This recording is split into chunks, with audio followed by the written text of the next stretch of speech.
Fishes don't yawn, but reptiles do. Fetuses yawn inside the womb before they've ever taken a single breath of air. Nobody agrees on why any of this happens, but your brain has been doing it since before you were born, for a reason scientists are still arguing about. Let's start with what a yawn actually is mechanically. A yawn is an involuntary sequence. A deep inhale, a stretched open jaw held for several seconds, then a shorter exhale, almost always paired with your eyes watering and your face contorting in a way you have very little control over. The entire sequence takes about 6 seconds, and it recruits more than just your mouth.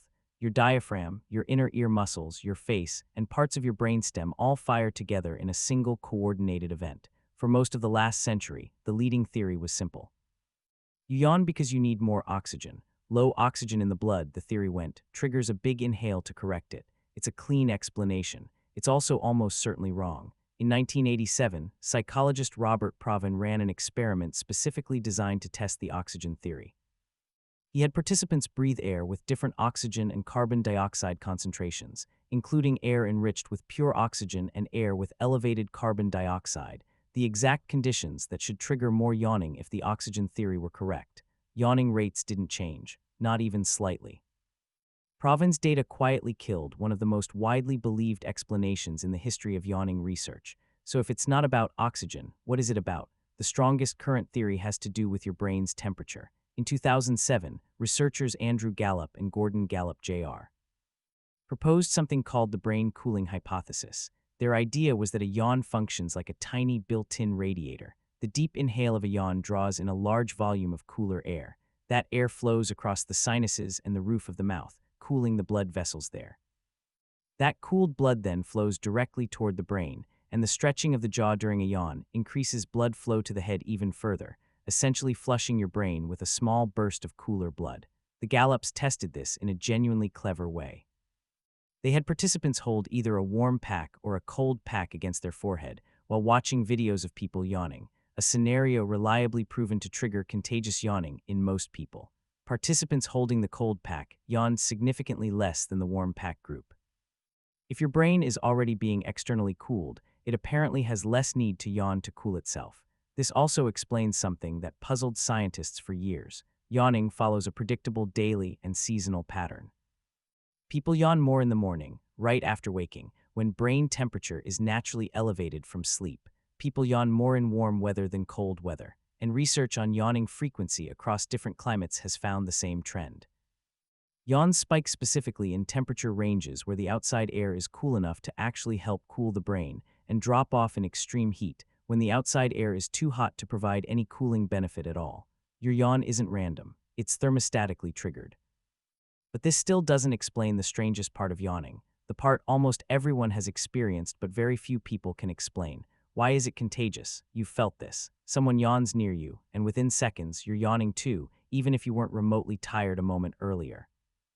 Even reading about yawning, or looking at a picture of someone yawning, or in some documented cases, simply thinking hard about yawning, is enough to trigger it in a large percentage of people. Proven's research found that roughly 55% of people will yawn within 5 minutes of watching someone else yawn on video, and contagious yawning isn't unique to humans. Chimpanzees yawn when they watch other chimpanzees yawn. Dogs yawn when they watch their owners yawn. In a 2008 study, researchers found that dogs yawned significantly more often after watching a human yawn than after watching a human simply open their mouth without yawning, suggesting dogs are picking up on something specific to the yawn itself, not just the mouth movement.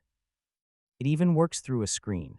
Researchers studying yawn contagion during video calls have found that a yawn transmitted through a laptop camera still triggers the reflex in a meaningful percentage of viewers, even with the flattened resolution, delay, and distance of a video connection standing between two people. Whatever this mechanism is picking up on, it doesn't require being in the same room or even breathing the same air. A face on a screen, moving through the same 6-second sequence, is apparently enough. The leading explanation ties contagious yawning to something called mirror neurons, brain cells that fire both when you perform an action and when you watch someone else perform that same action. These neurons are thought to be part of the machinery behind empathy, the way you wince when you watch someone stub their toe or tense up when you watch someone else in a stressful situation. Your brain doesn't just observe, it rehearses. Contagious yawning appears to hijack this exact same system. And this is where the research gets genuinely strange, because contagious yawning seems to be a rough, physical measure of social closeness.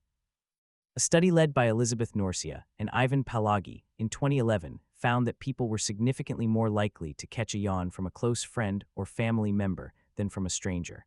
Emotional closeness predicted contagion far more strongly than simply being in the same room.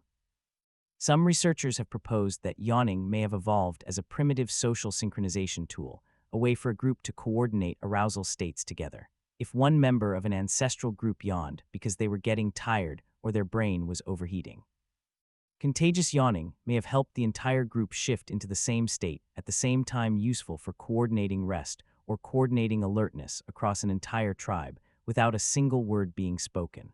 There's also a darker layer researchers have found buried in this data.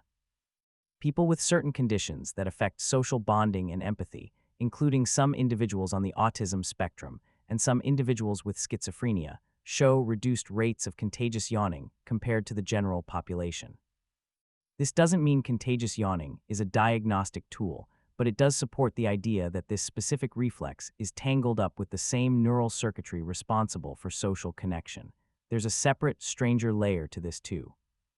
Doctors have long known that excessive yawning, dozens of times in a single hour, with no connection to tiredness or social contagion at all, can sometimes be an early warning sign of something else entirely. It's been documented as a symptom preceding certain types of seizures, and in some case studies, as an early indicator of reduced blood flow before a stroke or heart attack, appearing hours before more obvious symptoms show up. Nobody fully understands why the brain's cooling and arousal system would spike right before a serious cardiovascular event, but the pattern has been consistent enough that some neurologists now treat unexplained excessive yawning as a symptom worth investigating rather than dismissing, which brings us back to the fetuses. Ultrasound studies have documented yawning in the womb as early as 11 weeks into pregnancy, long before a fetus has ever needed to regulate brain temperature through breathing, and long before there's another person nearby to catch a yawn from. Some researchers believe fetal yawning may actually serve a completely different purpose, helping develop the jaw, the lungs, and the neural pathways involved in breathing before they're ever needed for real. If that's true, yawning might not have started as one single behavior with one single function at all. It might be several overlapping systems that all happen to look identical from the outside, one for brain temperature, one for social bonding, and possibly one for early neurological development, all rooted through the exact same 6-second physical sequence. So the next time you catch someone's yawn across a room, or feel one pull at your own jaw just from reading about it, understand what's actually happening. You're not simply tired. Your brain may be quietly managing its own temperature, synchronizing with the people around you, or running a reflex so old it started before you'd even taken your first breath. Nobody has fully solved this one yet, and researchers studying it today still disagree on which explanation matters most. But your body has been running the experiment on itself since before you were born, and it hasn't stopped once, not for a single day of your life.